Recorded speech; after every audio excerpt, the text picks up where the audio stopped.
I think the pandemic will change politics. I think it's very interesting. I've seen a very interesting poll that was done with people before the pandemic and after.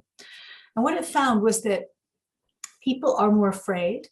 They feel more let down by society, which is bad. But on the other hand, they also value things like equality and solidarity and a sense of community, and because they've been deprived of human contact. So I think the people's preferences are shifting at this moment. Mm-hmm. I think the other thing I'd say is that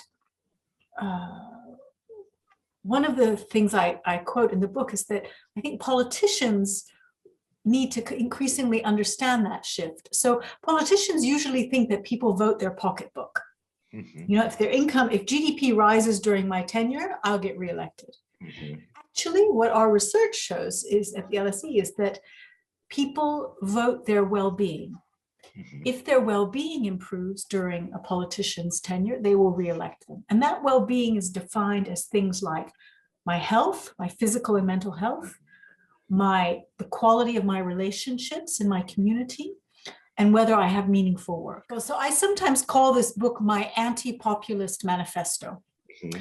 because I think the populists have diagnosed the right problem.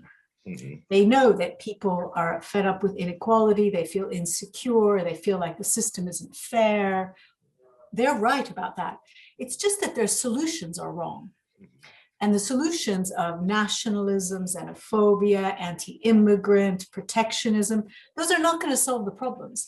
And so what I try and do in the book is present some solutions that I think will work to the problems that they rightly identify. But I think unless the mainstream parties start to address those issues in a much more radical way, the populists will keep winning. The polarization caused by social media and the modern media is a huge problem.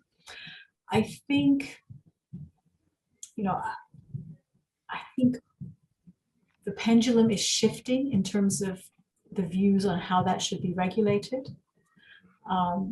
We want freedom of speech and we have to protect freedom of speech. But on the other hand, I think many of these platforms, social media platforms, are publishers, and they need to have some responsibility and accountability for the veracity of what they are publishing.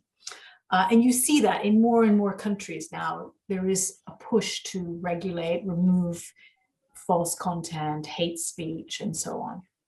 And I welcome that. I think that is a good thing for our democracies because, and it's become really acute during the pandemic because all these falsehoods that have been propagated around vaccines and conspiracy theories, we cannot afford in the midst of a crisis to have lies being perpetrated by social media that actually put huge millions of people's lives at risk. It's, so I think that's a good development. We're at a moment of great change. If you look at the polling of public perceptions in the last year or two, you'll see that people's trust in social media has plummeted. And people's trust in mainstream media has gone up. And people's trust in experts and academics has also gone up. And so I think people are learning to be skeptical about what they see on social media. And I think social media is being pressed to produce higher quality content. And so I see those as rays of hope. But I don't think we've got the answer yet. Women's role is really fundamental because part of the reason our social contract is broken is that it's built on old assumptions that women would take care of the young and the old for free. Today, for the first time in human history, there are more women going to university than men. And yet what we see in the labor market is they go to university, they often do a little bit better than men at university. they work, they get into the workplace, they earn the same. And then as soon as the first child is born, their incomes diverge. The women earn less and the men earn more. And we are losing so much talent by those women having to stay at home, look after children, and do unpaid work. And so in the book, I talk about how we need to, our social contract needs to be able to support those women to stay in the workplace, it's really important in aging societies like Spain to continue to have people working and contributing to pension schemes and so on. And it will also increase productivity because people can go to the jobs that suit them best.